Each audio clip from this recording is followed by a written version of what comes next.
Assalamualaikum warahmatullahi wabarakatuh. Alhamdulillah. Wassalatu wassalamu ala Sayyidina Muhammadir Rasulillah. Wala hawla wala quwata illa billah. Amma ba'du. Al-mukarram, al-muhtaram, yang berbahagia, terutama takmir masjid di desa ini yang sangat saya hormati, kepala desa dan jajarannya, para tokoh agama dan tokoh masyarakat. Terima kasih atas bentuk dan kepeduliannya, terutama kepada ahina fillah Al-Ustadz Yusuf Samsami yang terus berkhidmat memperjuangkan nasib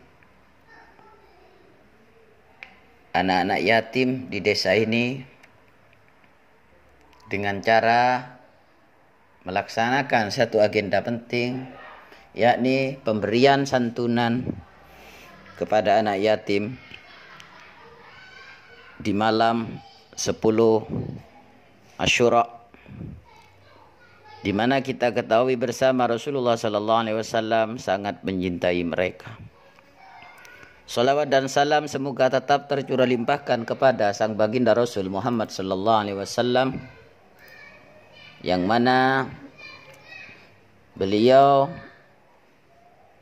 pernah berdoa kepada Allah agar dijadikan orang miskin dan senantiasa bersama mereka. Hadirin rahimakumullah, malam hari ini merupakan malam yang mulia, di mana hari tadi pada tanggal 9 Muharram mayoritas kita berpuasa kepada Allah, dan hikmahnya cukup besar, di mana Allah Subhanahu wa taala sangat mencintai hambanya yang senantiasa bertaqarrub kepadanya.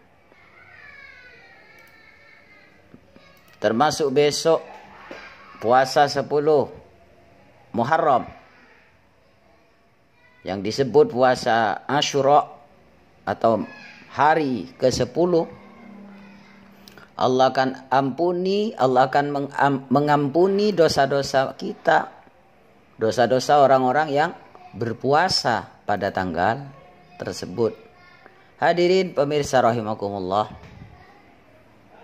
maka baik kiranya jika kita mengingat 3 bait syair yang disebut di dalam sebuah kitab Na'tul Bidayat wa Tausifud Nihayat karya Sayyid Ma'ul Nain, yang berbunyi fi yaumi asyura ashrun tattasil bihasnatani walaha fadlun nukil sum sallisil zur aliman uqwaktahil ra'sal yatim imsah tasaddaq waktasil wasi alal iyali kalim dufra wa suratal ikhlasi alfan takra. Ada 10 amalan Muharram yang dimana kita umat Islam disunnahkan untuk melakukan dan melaksanakannya.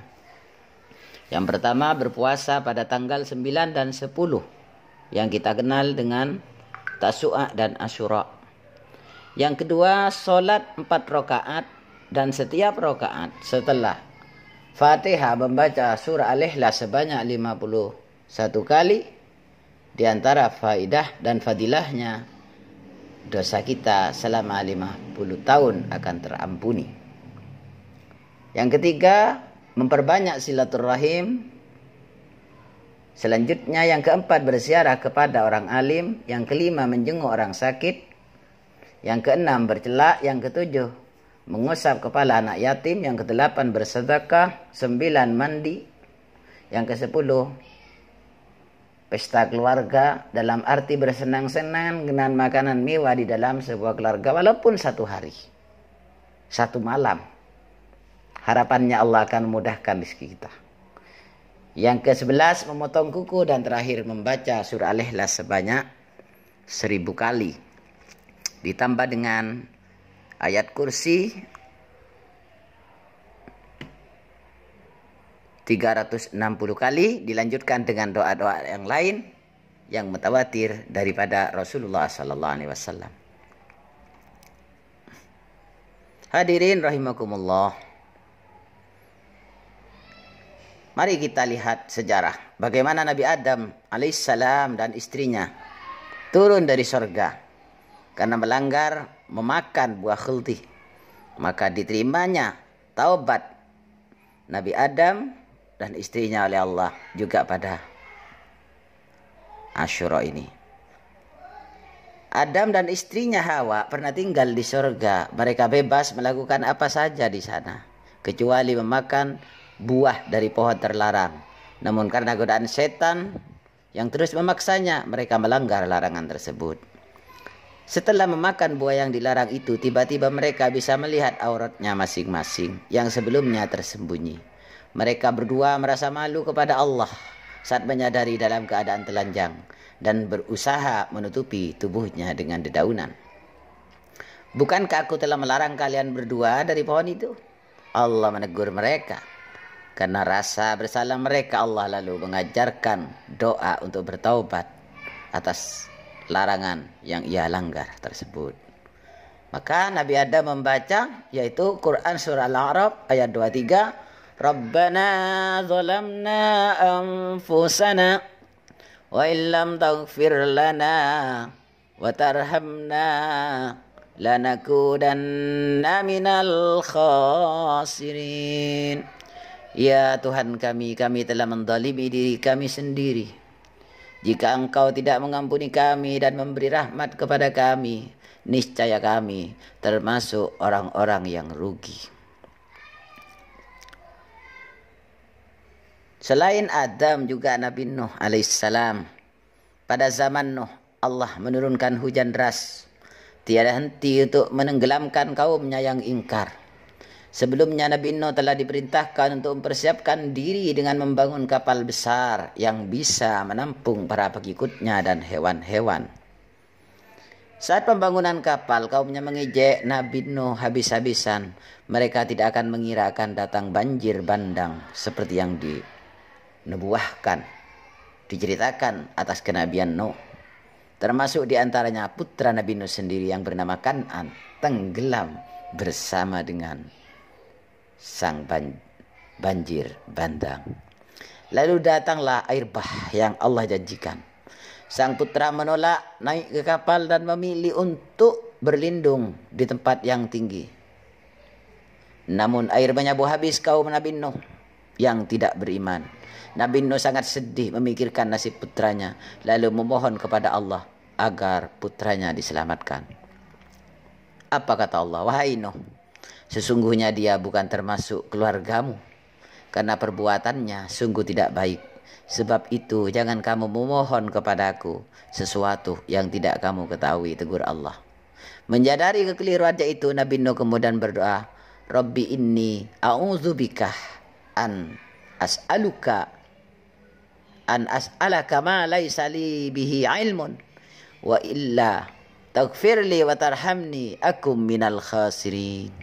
Wahai Tuhanku, sesungguhnya aku berlindung kepadamu untuk memohon kepadamu sesuatu yang aku tidak mengetahui hakikatnya. Kalau engkau tidak mengampuniku dan tidak menaruh belas kasihan kepadaku, niscaya aku termasuk orang-orang yang merugi. Quran Hud ayat 47. Doa Nabi Musa sama seperti Nuh, sama seperti Adam. Pada suatu hari Nabi Musa sudah beranjak dewasa, memasuki kota Memphis, salah satu wilayah kekuasaan ayah angkatnya yang bernama Fir'aun, seorang raja diktator. Jalanan tampak lengang dan ia melihat dua orang lelaki sedang berkelahi. Salah satunya berasal dari kaumnya, Bani Israel, yang terlihat sedang dianiaya. Lelaki Bani Israel itu pun meminta tolong kepada Nabi Musa untuk menjatuhkan lawannya, seorang lelaki Mesir. Lalu Nabi Musa maju memukul lelaki Mesir tadi. Lelaki Mesir itu mati seketika. Nabi Musa tidak menyangka pukulannya itu akan mengakhiri nyawa lawannya. Ia sangat menyesal karena telah membunuh seseorang tanpa disengaja. Lalu ia berdoa kepada Allah, Rabbi inni zalamtu nafsi faghfirli. Wahai Tuhanku, sesungguhnya aku telah menzalimi diriku sendiri, maka ampunilah aku. Quran surah Al-Qasas ayat 16. Nabi Yunus alaihissalam sempat meninggalkan kaumnya dalam keadaan marah karena mereka tidak juga mau beriman kepada Allah. Ia pergi ke tepi pantai dan menjumpai sebuah perahu berlabuh. Lalu ikut menaiki perahu itu dengan wajah muram. Namun di tengah pelayaran datanglah gelombang besar yang menghempas perahu itu menjadi terombang-ambing. Karena kelebihan penumpang dan khawatir perahu akan tenggelam jika dibiarkan begitu saja, sang nahkoda berkata, tenggelamkan seseorang lebih baik daripada tenggelamnya kita semua. Mereka lalu mengundi untuk menentukan siapa di antara mereka yang harus dilemparkan. Keluarlah Nabi Yunus. Menyadari bahwa itu merupakan teguran dari Allah, beliau pun akhirnya terjun ke laut. Allah mengirim seekor ikan besar dengan cepat menelan Nabi Yunus. Dalam kegelapan yang pekat di perut ikan itu, Nabi Yunus sungguh menyesali perbuatannya dan berdoa terus-menerus kepada Allah, La ilaha illa anta subhanaka inni kuntu minaz zalimin. Tidak ada Tuhan selain Engkau, Maha Suci Engkau, sungguh aku termasuk orang-orang yang zalim. Quran surah Al-Anbiya ayat 87. Hadirin rahimakumullah, mudah-mudahan yang sekelumit ini mampu mencerahkan diri kita dan semuanya bermanfaat untuk kita dan semuanya maslahat untuk kehidupan kita dan semuanya. Mudah-mudahan Allah memberikan kita hidayahnya sehingga kita mampu melaksanakan sunnah-sunnah Rasulnya. Wallahul muwafiq ila aqwamit thoriq wal afu minkum. Wassalamualaikum warahmatullahi wabarakatuh.